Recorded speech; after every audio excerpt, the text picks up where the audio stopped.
We have probably the single biggest deception in the entire Christian religion coming up soon, and that is the holiday of Easter Sunday. For another year, Christians all around the world will once again be falling into worship of the devil and his Antichrist by celebrating the satanic holiday of Easter Sunday. I already know there are people watching that are going to come against me, and no matter what you say to them, they aren't going to change because they're too prideful and they care about their traditions more than they care about God. Those people will be judged for their rebellion, and this video isn't for them. This video is for people who are open to new information that might challenge what they think they know, and are willing to set aside their pride and genuinely want to learn how they can better serve our Creator. The thing about deception is that people are too proud to admit that they've been deceived. And people don't read their Bibles, so they aren't aware of the deception that we were warned about. Satan controls the Christian religion, and this is all spelled out right in the Bible itself. So about this holiday of Easter, this is a day that Christians believe is the holiest day of the year. Now maybe if you're a Satanist, this day would be holy to you. People are unaware of the significance of this day and what it is they're actually celebrating. This holiday has absolutely nothing to do with the resurrection of the Messiah, but rather Satan's false Messiah,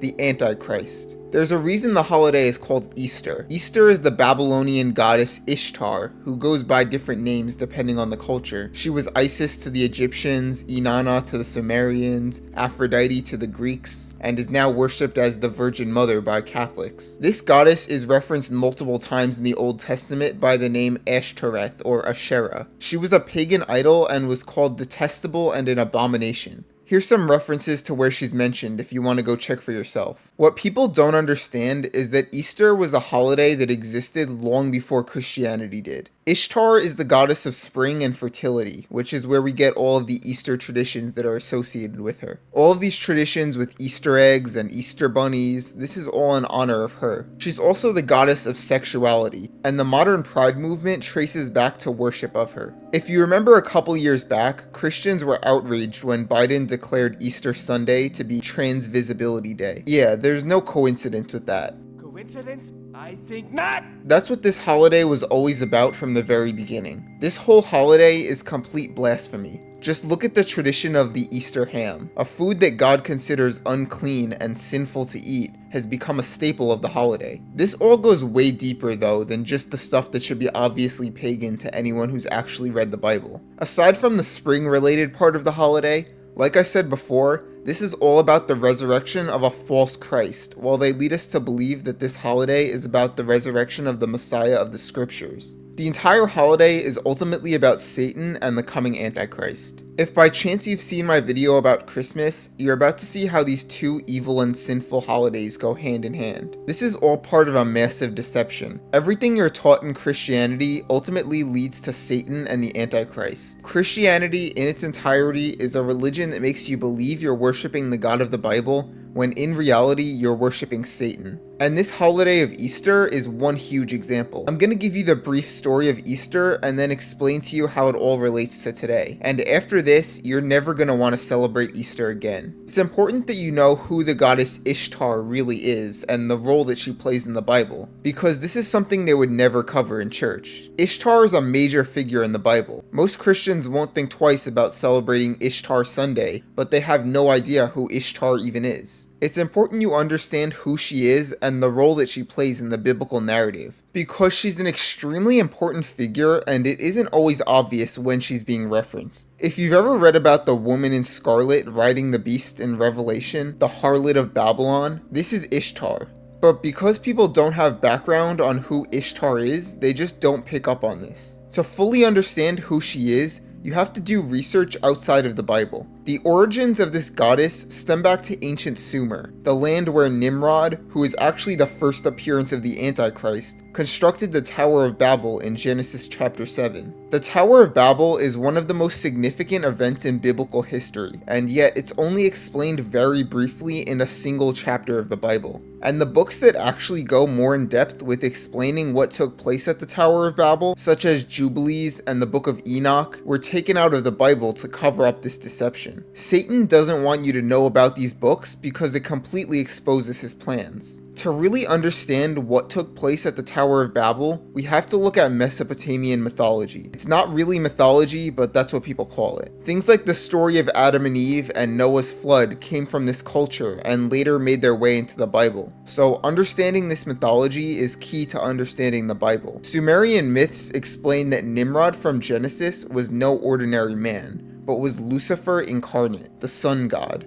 Even though this isn't made clear in the Bible, Nimrod was Satan in the flesh, the Antichrist who was the man that claims to be God and will return one day before the end times. Now here's where we get to Ishtar. The story goes that the goddess came down from the moon in what the Sumerians described as some sort of space egg. This was known as the Ishtar egg, and where the tradition of Easter eggs come from. Now, without getting into conspiracy theories right now, this is one of the earliest depictions of what she looked like. Clearly something non-human.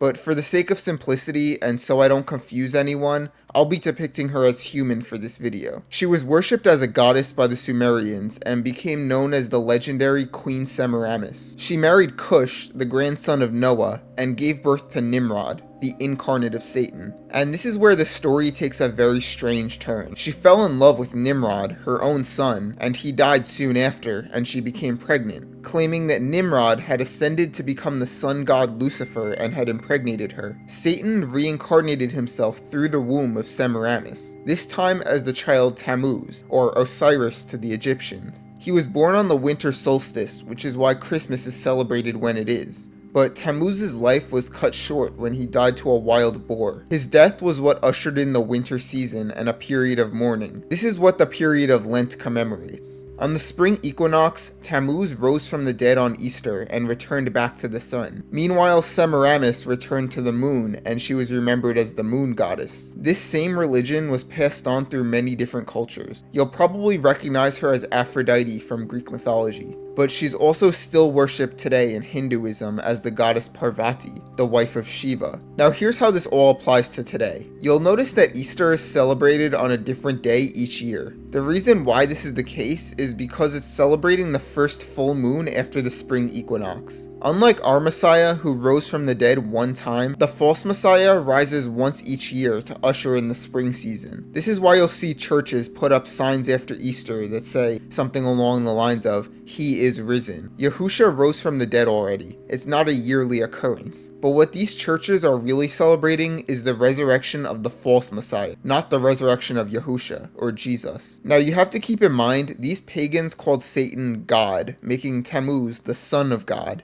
And they believed that the moon goddess, the sun god, and the child Tammuz were all one in the same spirit. This is where we get the Trinity. Satan is a trinity, not Yahuwah. Symbols like the cross were associated with Tammuz long before Christianity. The Bible never even says that the Messiah was crucified on a T-shaped cross. What people don't realize is that we were warned about all this in advance. We were told that there would be a false Messiah that poses as God. Let no one in any way deceive you, for it has not come unless the apostasy comes first, and the man of lawlessness is revealed, the son of destruction, who opposes and exalts himself above every so-called God or object of worship, so that he takes his seat in the sanctuary of God, exhibiting himself as being God. Do you not remember that while I was still with you, I was telling you these things? And you know what restrains him now, so that in his time he will be revealed.